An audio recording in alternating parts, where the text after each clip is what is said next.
Kaarne. Ja, tere, minu nimi on Karlen Nutanen, olen siis TalTech Virumaa kolledži doktorant, noorem teadur ja teen siis ettekande uued lähenemised tööstuses, mobiilsete seadmete kohandumine protsessidega. Aga ennem kui me sinna hakkame täpsemalt sisse minema, siis vaatame, kus kohast või mis on tinginud selle, et me nendele uutele lähenemistele peame nende juurde liikuma. Et kõige esmane asi on siis tööstus 4.0 ehk siis 4. tööstusrevolutsioon, kus teemaks on seadmete omavaheline suhtlemine ja siis tootmine niimoodi, et inimene sinna sisse ei sekku. Inimene vaatab natukene kõrgemalt positsioonilt seda tootmist ja tema ei tee seda täielikult midagi. Ja tootmisprotsessid siis muutuvad tänu sellele targemaks ja efektiivsemaks, aga sellega on üks väike miinus, et Elon Musk, Tesla juht, on seotsunud sellist asja, et ta proovis tööstus 4.0 kontseptsiooni oma ettevõttes ära kasutada ja see ei läinud tal väga hästi, et üleautomatiseerimine ei ole ka väga hea asi ja inimesi alahinnatakse. Aga loomulikult on ka häid näiteid Pekingist Xiaomi tehas, tumetehas, kus ongi reaalselt 24/7 tootmine niimoodi, et inimene sinna sisse ei sekku, et see kontseptsioon toimib.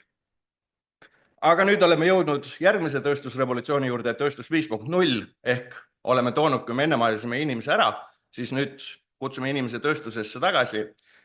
Ja see on inimese keskne siis tootmine, kus siis inimeste ja seadmete rolli ühendatakse, et need üksteist siis täiustaks ja tugevdaks. Et inimest on ikkagi vaja tööstuses ja tootmises väga-väga palju, aga nüüd me peame lihtsalt leidma selle kontseptsiooni, kuidas neid seadmeid, arukaid asju ja inimesi omavahel kokku panna. Ehk ongi inimeste tehnoloogia ja keskkonna omavaheline koostoime, perfektne koostoime, kus on siis vaadeldud erinevaid aspekte. People asking me how a collaborative application for our new cobots could look like. Here is one example. A skateboard manufacturing in a small company. The robot is mounting the wheel while the human is doing the assembly of the washer and nut. Kus ongi vaja, et see tööstusrobot või mobiilne robot Once the wheel is fixed, the robot can start testing the wheel. Teeb koostööd inimesega, sellepärast, et ta peab aru saama, kui The inimene torque needed to turn the wheel must stay under a defined value to secure high quality. Ja jätkata seda protsessi turvaliselt inimese jaoks.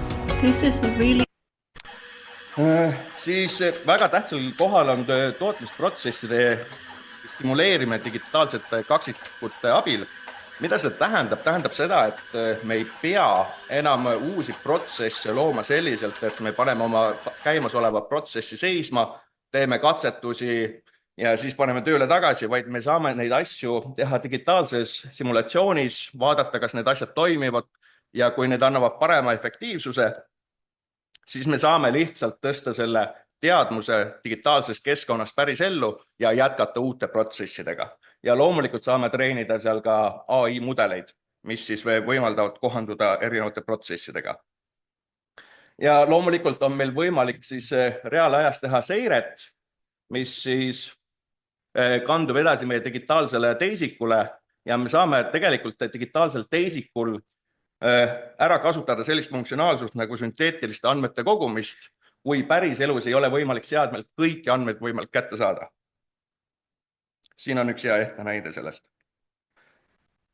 Siis XR rakenduse hoolduse ja koolituse jaoks on see, et virtuaal- ja liitreaalsuse funktsionaalsusi me saame kasutada, kas siis koolitada inimesi turvalises ja ohutuskeskkonnas ja et see ei mõjutaks meie reaalset tootmist.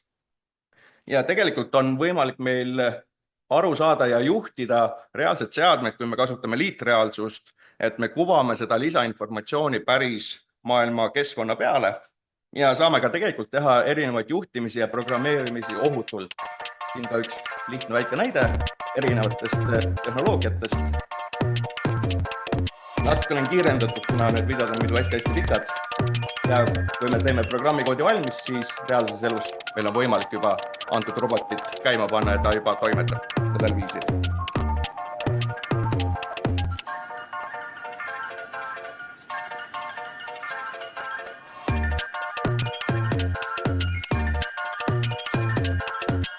Ja loomulikult on ka võimalik tegelikult seda asja teha kaugmanuluse teel, et me saame hästi kaugelt üle piiri juhtida siis läbi virtuaalse keskkonna neid roboteid, mis siis eksisteerivad võib-olla teises riigis täiesti ja neid programmeerida ja panna tööle. Siis on meil vaja loomulikult, nagu Alar enne mainis, IoT lahendusi, et saada neid andmeid üleüldse kätte reaalsest maailmast ja tõsta neid digitaalsesse keskkonda, et nendega seal juba edasi toimetada ja anda sellele digitaalsele kaksikule siis samaväärsed oskused ja tunnetused, nagu päris elus sellel seadmel on. Siis AI kasutamine, et loomulikult jälle prognoosida seadmete rikkeid, mis on juba siin mitmel korral välja toodud, see on väga tähtsal kohal, sellepärast et elust enesest on olnud selliseid juhtumeid, kus läheb mingi seade katki, seda juppi ei ole kohe Eestist võtta ja see seade võib jääda 2 kuni 3 nädalaks lihtsalt seisma, sest tarneraskused on, see jupp maksab liiga palju, likviidsust pole piisavalt hetkel, kõik muud sellised asjad.